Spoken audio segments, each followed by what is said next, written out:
ሰላም እንደምንሰነበታችሁ ውድ ተመልካቾቻችን የዕለቱን ዜና ይዤላችሁ የቀረብኩት እኔ ሜሌር ገብረጻድቅ ነኝ። አብራችሁን ቆዩ።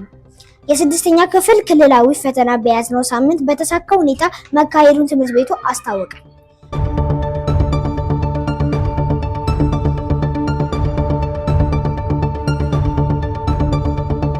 ቀጣይ ሳምንት የሁለተኛው ወሰነ ትምህርት ማጠቃለያ ፈተና መሰጠት እንደሚጀምር ትምህርት ቤቱ አስታውቋል።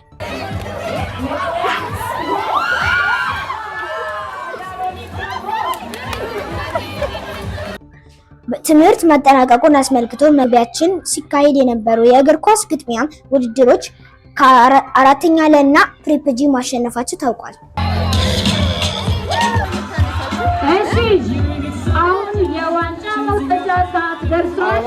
ዋንጫው ደርሰናል። ቲጂ ይቀበላሉ።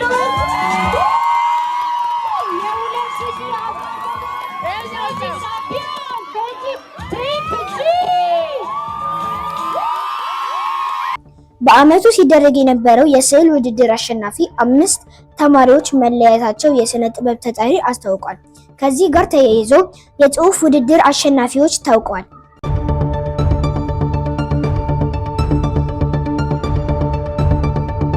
ከዜናዎቹ ጋር እኔ ሜሌር ገብረጻድቅ ነበር። እስከ ሳምንት ቸርን ሰንብቱ።